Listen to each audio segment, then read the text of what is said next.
ያን ያገዘን አምላክ ልዑል እግዚአብሔር ከፍ ይበል።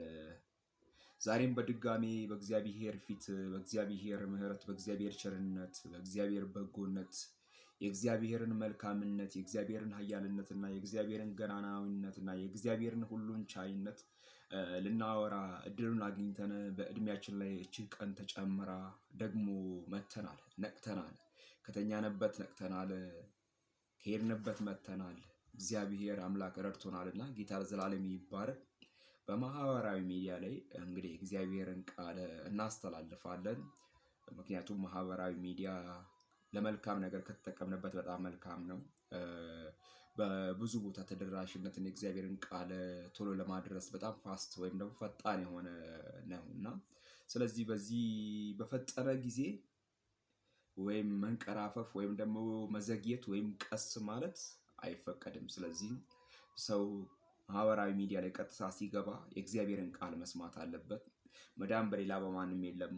እንድንበት ዘንድ ከሰማይ በታች የተሰጠን ስም ኢየሱስ ነው። የልጁም የኢየሱስ ክርስቶስ ደም ከኃጢአት ሁሉ ያድናል፣ ያነጻል እያልን እናገራለን። እውነተኛ የወይን ግንድ የሆነውን እርሱን እንሰብካለን። ጌታ ለዘላለም ይባረክ።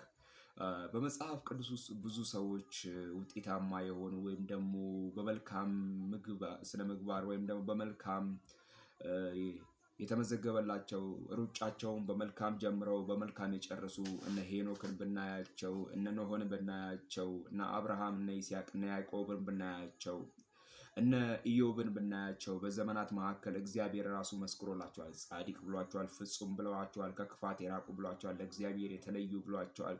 እነ ዳንኤልን ብናያቸው ቅን ብሏቸዋል። እና ዛሬም በዚህ ዘመን ደግሞ ይሄንን መልካምነት ይሄንን ቅንነት ለነሱ የሰጠ አምላክ ለነሱ የረዳቸው አምላክ እኛንም ሊረዳን በከበረ ዙፋኑ ላይ አለና ስለዚህ የዳንኤል አምላክ የኔ አምላክ ነው። የአብርሃም የይስሐቅ ያዕቆብ የኤልያስ አምላክ የኔና የናንተ አምላክ ነውና ዘመኑ ሊያልፍ ዘመን ሊሻር ይችላል። እሱ በተቀደሰ መቅደሱ በዙፋኑ ላይ አለ።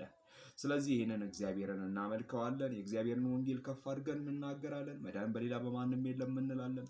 እንድንበት ዘንድ ከሰማይ በታች የተሰጠን ስም ኢየሱስ ነው እንላለን።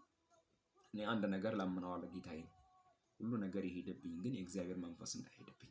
ለመሰላችሁ በእግዚአብሔር መንፈስ ውስጥ ወይም ደግሞ በእግዚአብሔር ውስጥ ሁሉ ነገር አለ።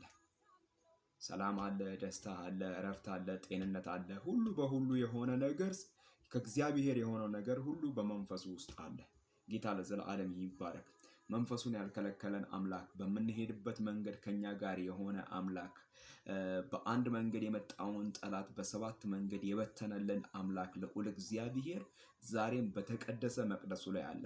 ስለዚህ ይሄንን ጌታ ለትውልድ ልንናገር እኔና እናንተ በእግዚአብሔር መልካምነት፣ በእግዚአብሔር ኃያልነት፣ በእግዚአብሔር ገናናነትና በእግዚአብሔር ሁሉን ቻይነት ውስጥ ስላለን መንፈስን አትውሰድ እያልን ጌታ እንለምነዋለን፣ እንማጸነዋለን። ምክንያቱም አብርሃም በምድረ በዳ ላይ ከመንፈሱ ጋር ነበረ። ዳዊትም በምድረ በዳ ላይ በእረኝነት እያለ ከመንፈሱ ጋር ነበረ። ከእንደገና ወደ ቤተ መንግስት ሲመጣ ወይ ወደ ንግስና ቦታም ሲመጣ ከእግዚአብሔር መንፈስ ጋር ነበረ። ይሄ የእግዚአብሔር መንፈስ ወደ እውነት ሁሉ የሚመራ የእግዚአብሔር መንፈስ ነውና ጌታ በዚህ መንፈስ ያጥለቀልቃችሁ። ጌታ ለዘላለም ይባርካችሁ። ውድ የመስፍን ቤተሰቦች እግዚአብሔር ይባርካችሁ። ተባረኩልኝ። ላይክ ሼር አድርጉ፣ ለሌላው እንዲዳረስ አድርጉ፣ ሰብስክራይብ ደግሞ አድርጉ። እንግዲህ ምንድነው የእግዚአብሔርን ወንጌል ማገልገል ነው። በዚህ ሰዓት ተነስተን ሌሊት 9 ሰዓት የእግዚአብሔር ምሕረት ቸርነት ስለበዛልን እንጂ ከኛ የሆነ አንዳች ነገር የለም። እግዚአብሔር ክብሩን ጠቅልሎ ይውሰድ። ጌታ ለዘላለም ይባረክ። ኢየሱስ ጌታ ነው።